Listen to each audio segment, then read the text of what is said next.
Let's take a look at the channel rack. So as you can see, the channel rack here does look almost the same, but we have some new icons here in the upper side.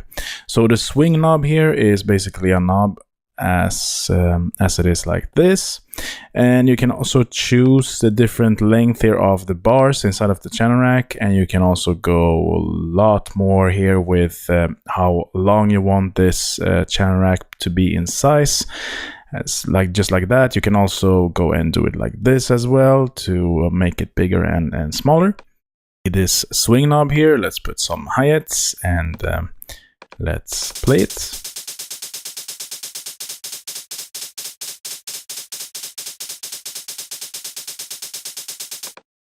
Swing amounts for different plugins here. So we can select these both here and go to the channel rack menu and go to set swing mix for selected. So now we can set the swing for these selected instruments basically. And you can do that by choosing the amount you want, or you can go to custom and choose how many percentage you want the swing to be of these instruments. Take a look at the loop mode inside of channel rack. So you can see here it's a new button called loop mode, and what we can do here is to loop the different notes inside of the channel rack. And I will show you what I mean by that. So let's go to the Massive plugin that we have here. Let's open up a piano roll. I'm going to draw out some notes here. So very random here, and you can see this is going to be 3 bars, 4 bars. Let's say that we have it 8 bars in length like that. And in the same pattern here, we're going to create a 4-bar kick drum like that. And let's play it.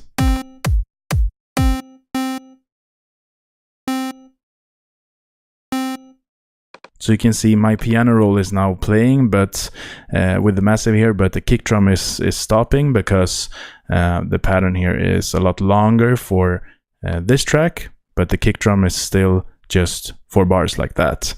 So what we will do here is to put the loop mode. So what this will do is to create our ghost notes here.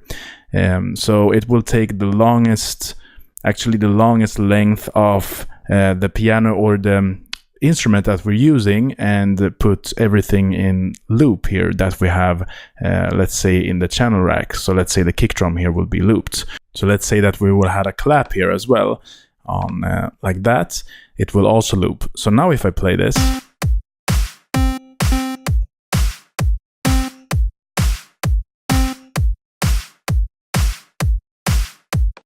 and it's looped to whatever size the longest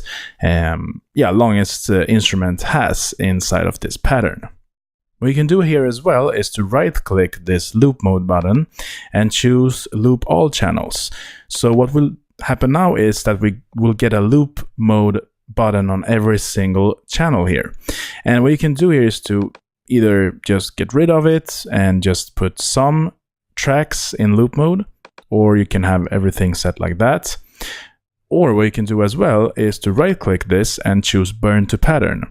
So what this will do is it will actually create this pattern here in the same length as the longest notes inside of this pattern. So let's do that. Let's Burn to Pattern, and now we will get it as full length here in this pattern. So now we don't have to use the loop mode button. But let's say that we're working with this even longer, and now we're creating it this long, for instance, or even longer. You can see here it's loop bar here. So now I create it as big as that. And now we can enable this again, and it will loop and create ghost notes for us as well. Is to right click and choose advanced looping. So now you can choose how many bars you want this to be looped on.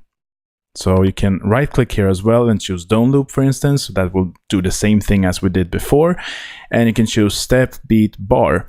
So you can just actually select whatever you want here. Let's say you want it to be as a step. You will see now the amount of the looped will be smaller, so now it will not be synced. So I would rather not use this function because it doesn't make a lot of sense, but you can do it. I mean, you can experiment with this feature here. You can select, let's say, bar here as it is before, but a beat, for instance, and now we will get this shorter as well.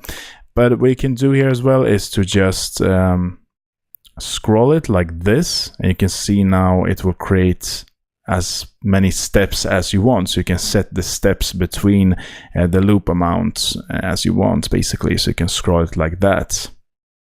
You can see it's getting shorter, like a shorter leap between the notes, as you can see, and a shorter leap between the notes like that.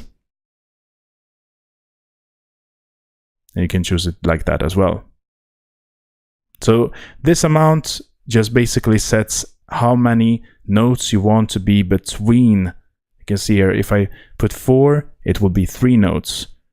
5, this will set 1 note more, and it will loop and loop and loop until, you see here, until I scroll up like that. I have the demo project open up inside of FL Studio, and I'm going to show you one thing more you can do within the channel rack here. And as you can see here, I have basically a MIDI data here that is some chords. It's basic, it isn't actually chords, but there are different notes here. So as you can see, we have the preview window as we had before. What we can do now is to go to the channel rack options here and just choose the show complete piano roll preview. So now we will see the complete piano roll here, or the complete clip with all of the MIDI data basically inside of this preview window, instead of just having the preview window being 4 bars in length basically. So now we see it in full length in this preview window here. Enable and disable the plugin, as well as having it on solo. So if you just go to one of these plugins here that we have, and let's go to settings here, and now you can see it's either on or off, or you can right click and choose solo. So now you have this plugin being solo here.